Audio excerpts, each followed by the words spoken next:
தெரிவித்த கருத்துக்கள் தற்போது பூதாகரமாகி இருக்கும் நிலையில் இது தொடர்பான தனது கருத்தை பதிவு செய்வதற்காக விசிகாவின் துணை பொதுச் செயலாளர் வன்னியரசு இணைகிறார். வணக்கம் சார்.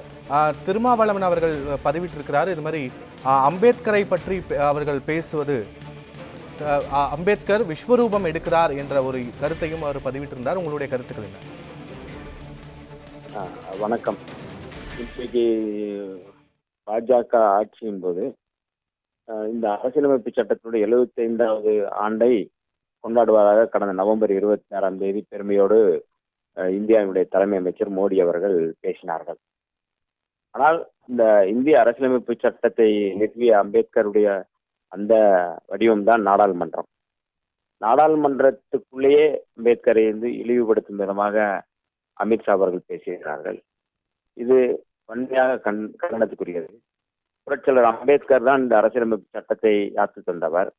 அம்பேத்கர் தான் மதச்சார்பின்மை, அம்பேத்கர் தான் இந்த நாட்டினுடைய வடிவமாக இருக்கிறார். அப்படிப்பட்ட அந்த வடிவத்துக்குள் நின்று கொண்டே அமித்ஷா போன்ற சனாதனவாதிகள் அம்பேத்கரை இழிவுபடுத்துகின்ற விதமாக பேசுவது என்பது ஏற்புடையதல்ல.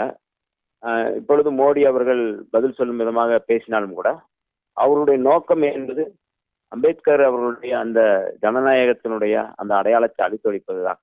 சனாதனத்துக்கு எதிரான ஒரு அரசியலமைப்பு சட்டம் தான் அம்பேத்கர் வடிவமைத்து தந்தது. இப்பொழுது சனாதனத்தை நிறுவ வேண்டும் என்று நினைக்கிறார்கள். ஆகவேதான் அவர்கள் அம்பேத்கர் மீதான கோபம்.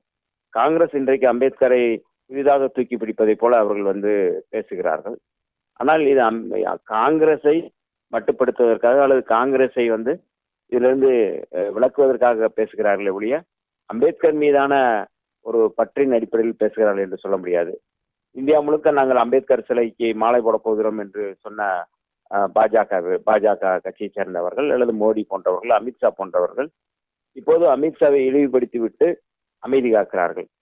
அம்பேத்கர் என்பவர் வெறும் ஒரு அடையாளத்தோடு நின்று போகக்கூடிய ஒரு தலைவர் அல்ல. இன்றைக்கும் இந்த இந்தியாவை பாதுகாத்துக் கொண்டிருக்கிற இந்தியாவுடைய அரசியலமைப்பு சட்டத்தை பாதுகாக்கக்கூடிய ஒரு மகத்தான ஒரு சிற்பி அல்லது நவீன சிற்பி என்றே சொல்லலாம்.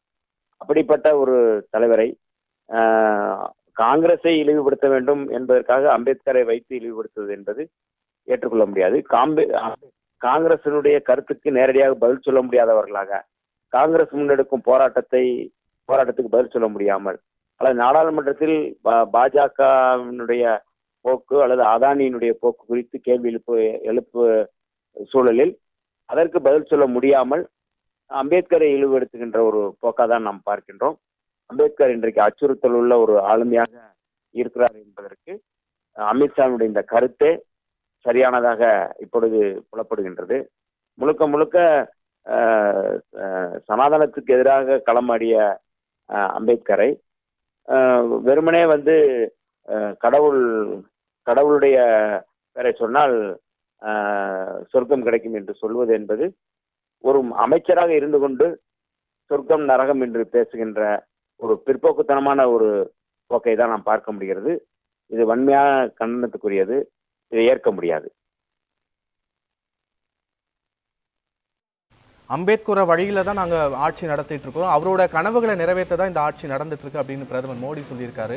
அது மட்டும் இல்லாம எதிர்கட்சிகள், காங்கிரஸ் உள்ளிட்ட எதிர்கட்சிகள் தலித் மக்களுக்கு என்ன செஞ்சிருக்காங்க அப்படின்ற கேள்வியும் பிரதமர் எழுப்பியிருக்காரு.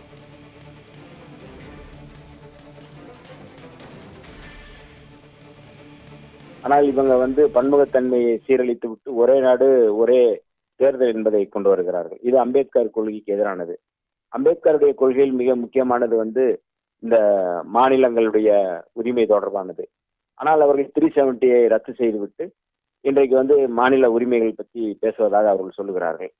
அதுபோல இந்த வழிபாட்டு தலங்கள் சட்டம் கொண்டு வரப்பட்டது 71.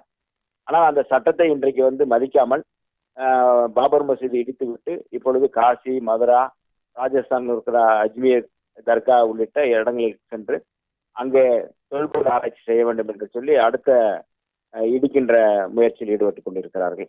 அதே முழுக்க முழுக்க புரட்சியாளர் அம்பேத்கருடைய கொள்கைகளுக்கு எதிராக அவர்கள் இந்தியாவை இந்து ராஷ்டிரமாக்க முயற்சி செய்கிறார்கள். அதான் ஒரே நாடு ஒரே தேர்தல் என்கின்ற அந்த நிலைப்பாட்டை எடுக்கிறார்கள். இது புரட்சியாளர் அம்பேத்கருடைய அரசியலமைப்பு சட்டத்துக்கு எதிரானது என்பது எல்லோருக்குமே தெரியும், அவர்களுக்கும் தெரியும். அவர்களுக்கு தெரிந்தேதான் அம்பேத்கர் பெயரை வைத்துக்கொண்டு இந்த அரசியலமைப்பு சட்டத்தை இடிக்க முயற்சி செய்கிறார்கள். அவர்கள் இடிக்க முயற்சி செய்வது மதச்சார்பின்மையை, இது இடிக்க முயற்சி செய்வது அரசியலமைப்பு சட்டத்தை இடிக்க முயற்சி செய்கிறார்கள். இணைப்பில் வந்து உங்களுடைய கருத்துக்களை பதிவு செய்தமைக்கு நன்றி சார்.